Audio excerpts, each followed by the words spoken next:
Secondly, is also, as you have said, we must not create the impression that the life of Nigerians can be taken cheaply without consequences.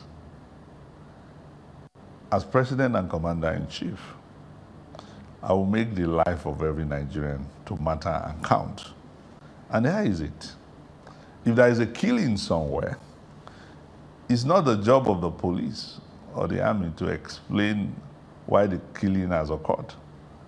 We must be seen first to act decisively and swiftly in putting a stop to it and also punishing those who are responsible. I've not seen this. And whether it's herdsmen or whatever you call it, there must be serious consequences for those who take other people's life in accordance with the law. And if something happens and quickly we deal with those issues according to law, then the next set of criminals are going to caution themselves before they do it. But where some Nigerians have been killed, and then the defense minister comes on here to explain why they had to be killed, then you are encouraging the next set of murderers. So I will leave nobody in doubt when elected as president and commander-in-chief that a new sheriff is in town. And with modern communication and telecom equipment, it's so easy, within 2-3 kilometers from the command center, for anybody to spot any group of bandits moving with dangerous weapons with the intention to go and commit murder. And you can stop them right in. So I do not believe that Nigeria lacks the capacity, to deal with this issue. And just as you have rightly said, it's the political will that is lacking. And that is why we need to change the change and have a new president and commander-in-chief that will guarantee to all Nigerians that your life counts. And that way, every Nigerian will be proud of his passport and his citizenship. I will unite Nigeria.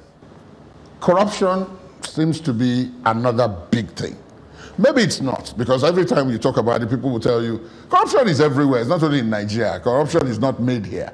There's corruption everywhere. But that ours seems to have assumed such a dimension that it is virtually crippling every other thing, including some of the things you talked about in terms of the economy, the ease of doing business, and so on.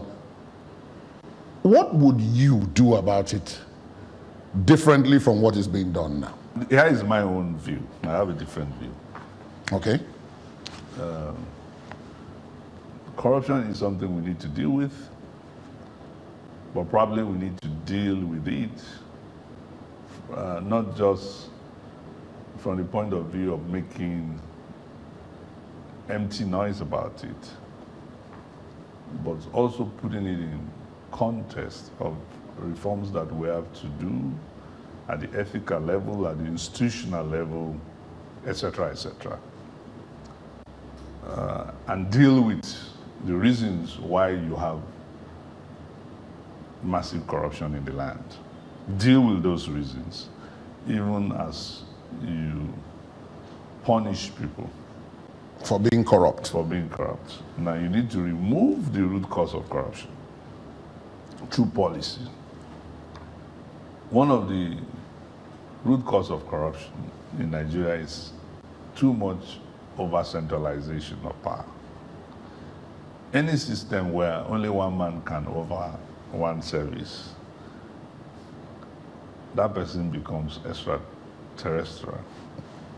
As Harold Lasky would say, power corrupts. Absolute power corrupts absolutely. In the United States, virtually every state that has some oil resources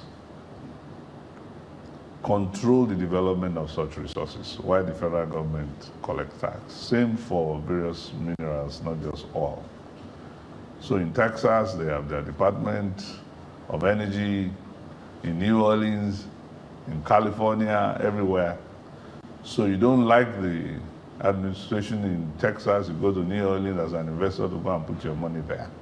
And there's virtually competition.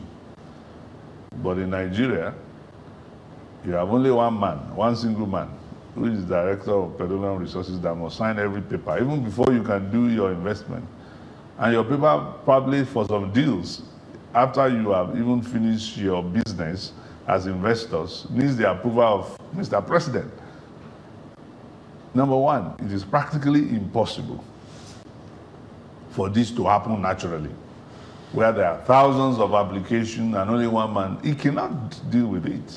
So the only reason why he will deal with one file over the other will be probably because somebody called him, even if the man is a saint. And therefore you have a lot of waiting time and people are loving to get his attention. So the reason why he will probably attend to you, not just in petroleum ministry, overall the ministry, solid minerals and all that. You cannot do anything with any discovery in Zamfara State until you come and convince some director in cadastral house in Abuja that thing needs to be done. So the only reason why he will attend to that is probably because he's from that state or because somebody has called him or what have you.